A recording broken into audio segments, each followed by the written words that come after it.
magicien, Blanche-Neige et les 7 nains, la la la. Dessine-moi sur mon ardoise le loup en ombre chinoise, la la la.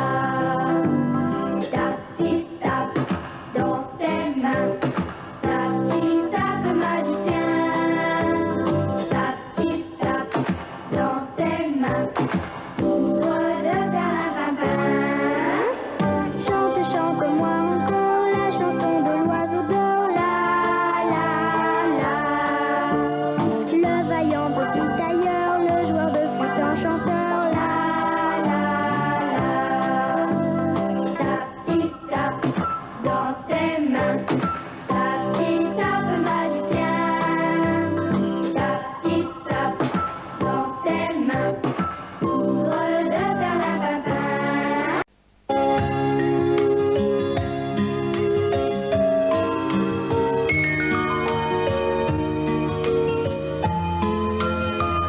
Il était une fois une veuve et sa fille qui étaient pauvres, mais si pauvres qu'elles avaient à peine de quoi manger.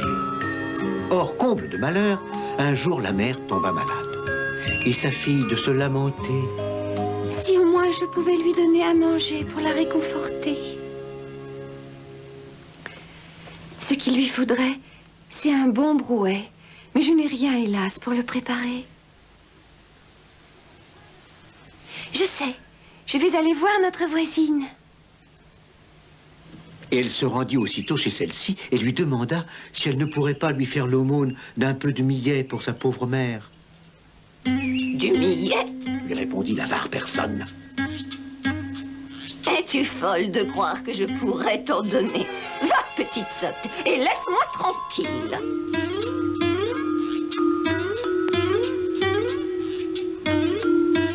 Et la méchante femme de lui claquer la porte au nez sans plus de cérémonie. Alors la pauvre jeune fille alla dans les bois dans l'espoir de trouver au moins quelques baies à donner à sa pauvre mère. Hélas, elle ne trouva rien, et assise au pied d'un arbre, elle s'était mise à sangloter. Lorsqu'elle entendit... Mais pourquoi pleures-tu, mon enfant? C'était une très vieille femme qui lui parlait ainsi. Alors la pauvrette lui raconta tous ses malheurs. Et la vieille, prise de pitié, vint vers elle et lui dit, en lui tendant une marmite: Tiens, prends cette marmite, je te la donne. Tu la mettras sur le feu et quand tu diras « Marmite magique, remplis-toi », elle se remplira du plus délicieux des brouets qui ait jamais existé. Et quand il y en aura assez, tu diras « Assez, marmite magique » et alors elle cessera.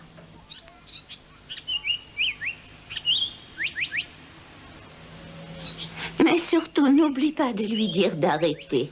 Oh, merci, merci. S'écria la pauvrette, et bien vite, elle rapporta son précieux trésor au logis.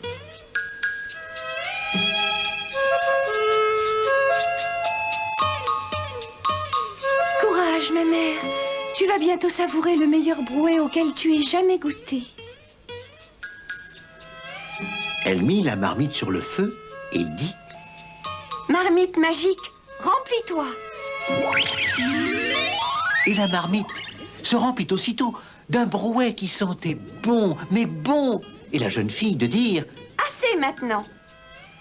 Et le brouet était si bon, mais si bon, que sa chère maman fut très vite remise sur pied.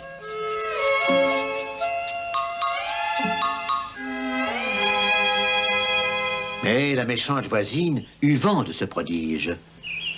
Une marmite magique? Diable, il me la faut.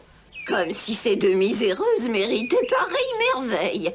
Non, cela ne se peut. Cette marmite sera pour moi. Et la cupide de s'emparer du trésor qu'elle convoitait. Et de le rapporter chez elle. Marmite magique, remplis-toi. Ordonna-t-elle aussitôt qu'elle l'eut déposé sur le feu. La marmite, alors, se remplit d'un délicieux brouet. La vieille en mangea, mais en mangea comme si elle n'avait jamais mangé de sa vie. Tant et si bien qu'à la fin, repue, elle tomba sur une chaise. Ah, ça suffit, oui maintenant, sinon je vais éclater. Mais comme elle ne connaissait pas la formule magique pour arrêter la marmite, celle-ci continua de bouillonner et de préparer son délicieux brouet. Et la méchante eut beau dire « Ça suffit, vas-tu t'arrêter à la fin ?» Rien n'y fit. Alors le brouet commença de déborder. Il coula sur le four, il coula dans la cuisine. Et la méchante femme avait beau crier, elle restait collée. Arrête, mais arrête donc, marmite maudite!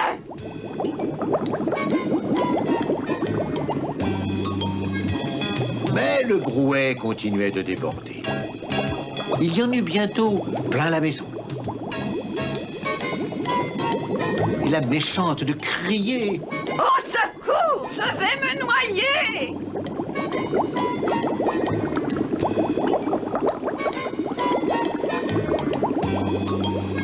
Mais le brouet coulait, coulait toujours, si bien qu'il déborda de la maison.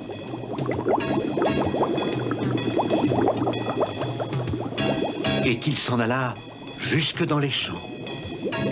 On aurait dit que le flot jamais ne s'arrêterait. Il recouvrit tout, ou presque, et les paysans de s'exclamer « Mais c'est du brouet! Quel est donc ce prodige ?» Et ils n'y pouvaient rien.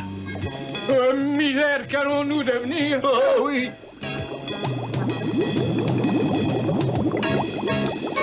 Alors la jeune fille, alarmée par ces cris, vint voir ce qui se passait. Elle vit le flot de brouet qui recouvrait tout. Alors, elle dit « Assez, marmite magique !» Et le flot s'arrêta de couler. Mais les paysans se lamentaient. Oh, qu'allons-nous devenir avec ce brouet qui recouvre nos champs? Oh, mon Dieu!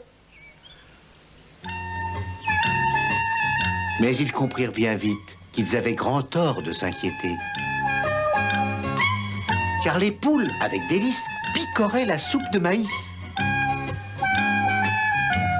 Et les chèvres aussi se mirent de la partie.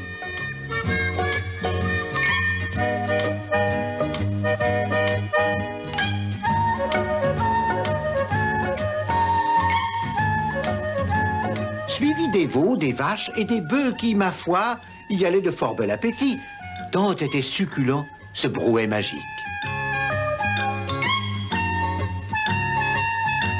Ainsi n'y avait-il point de raison de s'inquiéter, puisque le brouet allait remplacer avantageusement grains et fourrage, parfois si durs à trouver. On libéra la méchante voisine en lui promettant un terrible châtiment si elle recommençait. Non, non, pitié, cela m'a servi de leçon. Jamais plus je ne volerai. Et la pauvre jeune fille fut bien contente de retrouver sa marmite magique. Or, il advint ce prodige que les poules se mirent à pondre beaucoup plus d'œufs et beaucoup plus beaux. Et que les vaches donnèrent beaucoup plus de lait et du meilleur. C'est à cause du brouet et ses prouesses, c'est certain. Alors les villageois reconnaissants allèrent les voir et les couvrirent d'œufs et de lait en leur disant « Oh, de grâce, faites-nous encore de ce brouet qui réussit si bien à nos bêtes! Oh oui! » À partir de cet instant, les deux pauvres femmes n'eurent plus jamais à se préoccuper de trouver à manger. Et tous les gens du village connurent une ère de prospérité. Tous, enfin, presque. Car l'eussiez-vous deviné, cette aventure avait définitivement coupé l'appétit de la méchante voisine.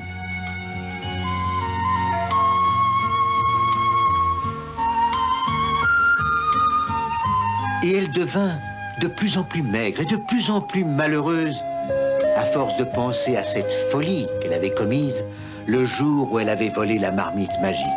Et ça, soyez-en sûrs, elle le regretta toute sa vie.